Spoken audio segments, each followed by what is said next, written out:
Oh look! Oh, Crash is back! Oh, for reals, we did it, guys! We saved video games. My friends know it, you know it, I know it. Crash wasn't just my introduction to gaming, he was a stylistic cornerstone in my creative upbringing.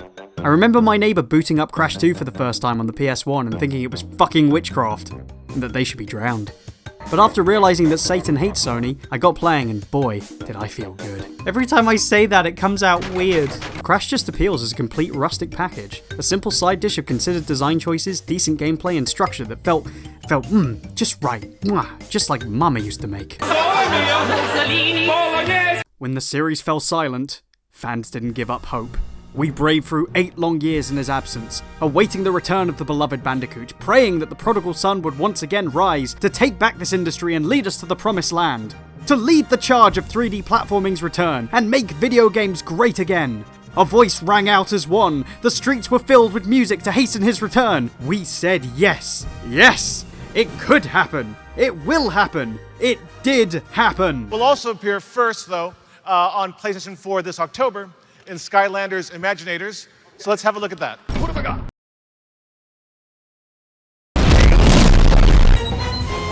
Honestly, this is fine. This is totally fine. This is nothing to get upset about. But I understand exactly why some people were left cold by this reveal. 3 remastered titles are on the way, but their announcement felt rather buried in the wake of the Skylanders trailer, and some people aren't really sure what that means. See, there's a whole bunch of caveats to Crash's comeback that you might not be aware of, so I thought I'd try and parcel out a bunch of info detailing the pros and cons of what we know so far. I'm very optimistic about the franchise continuing, but I've been burnt by other titles returning only to fall down where it really counts. Could that be the case for Crash? Well, maybe. Your average Joe would probably be like, hey, where's that new Crash game? Not a Sony Naughty Dog thing or something. To which another more well-informed gamer might say, no, it's owned by Activision now, and it's gone through some right shit it has. Alright, Activision is still clearly a big part of the equation, and if you're aware of the franchise's history, which I did a video on over at you're probably aware of how publishers outside of Sony have affected developers. Tight budgets, short deadlines, middle management, constant rotation, and finally falling under Activision's rear as they figure out how best to make it pay. The remasters are already scheduled for 2017, but I have to wonder exactly when production began and on what scale. Their marketing strategy obviously takes precedence, but this really doesn't fill people with much technical confidence just yet. It's not proof of concept on the level we expect. That's kind of important for the average person unaware of the details to see in some form, a teaser image or something. You have to remember that so many ordinary people who remember Crash don't necessarily watch E3. Who can blame them?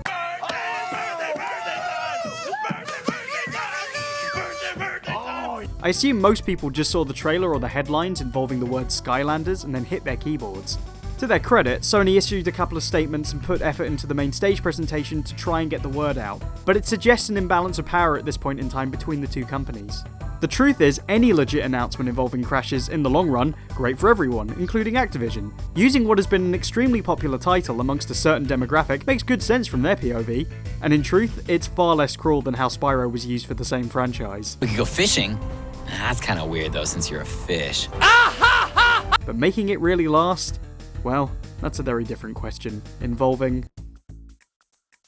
It was announced that the developer of the Skylanders game, Vicarious Visions, would also be developing the 3 remastered titles, and I found it kind of funny that people kept mentioning their long history with Crash. I mean, yeah, sure, Vicarious Visions has worked with Crash a lot, on the Game Boy Advance. They weren't bad exactly, there was just a lot of recycled material that made it difficult to judge on its own merits, and the new stuff was kind of, odd.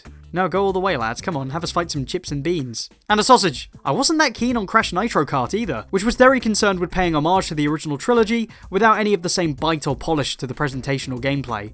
Not great. But then again, that was many years ago, and an established team with some proven passion still elicits that thing that's eluded me recently. What was it called again? Oh yeah, Hope. A team with a track record of good products is obviously preferred, and they at least have some pedigree compared to something like Skippy over there. Pizza time. The worry is that a lot of their backlog concerns middling licensed games, which escapes a lot of widespread analytical scrutiny for understandable reasons. Just another reason not to know how to feel about this just yet. It's always a tough call. I'm actually okay with Naughty Dog not being the developer for a number of reasons, especially when videos like this keep showing up and ignoring what other companies have actually brought to the table. I mean, sharp, insane, like fuck, man. You can't just fake categorize things like that. However, I do understand the trepidation for the franchise changing dev hands again. It's been a bit of a Russian roulette so far. Sometimes you have a young developer who shows an immense amount of creative flair and storytelling moxie, but who finds it difficult to fully deliver on a finished product. Then you get developers with bags of experience and a solid sense of polish, but who suck at making something really new or interesting. I really hope VV are just pushing to make the remakes improved versions of the originals, but there's evidence at the moment to suggest otherwise, especially concerning... I was quite shocked at just how much the Ratchet reboot bent over backwards to rework the original. The game was alright to play thanks to the developer involved, but in terms of storytelling and some of the visuals,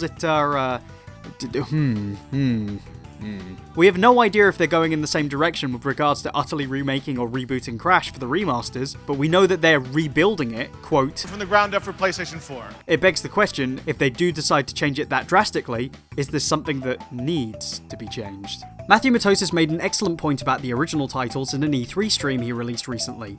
Do the originals really warrant a huge visual overhaul?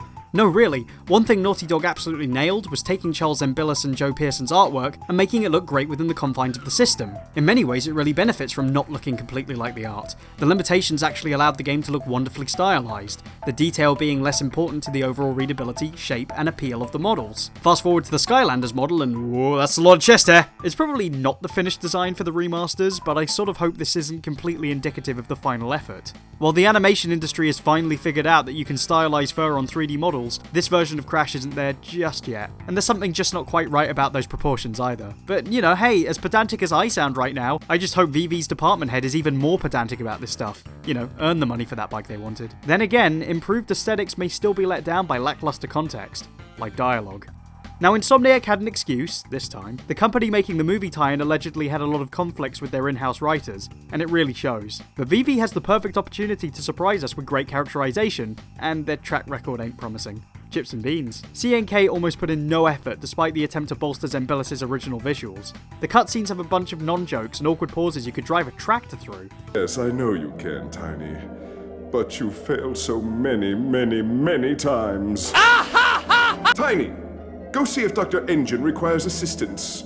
That's why I keep harping on about Twinsanity. It felt like a genuine progression of the characters, especially in its deconstruction of the hapless Cortex. Cortex, what have you done? Who are these evil upstarts? I've ruined the lives of so many. I can't be expected to remember them all. Traveller's Tales Oxford really did love the series, but they also knew how to conceptually bring that forward, and that gives people a lot to learn from. It wouldn't be out of the question for Acti to hire them in some capacity again.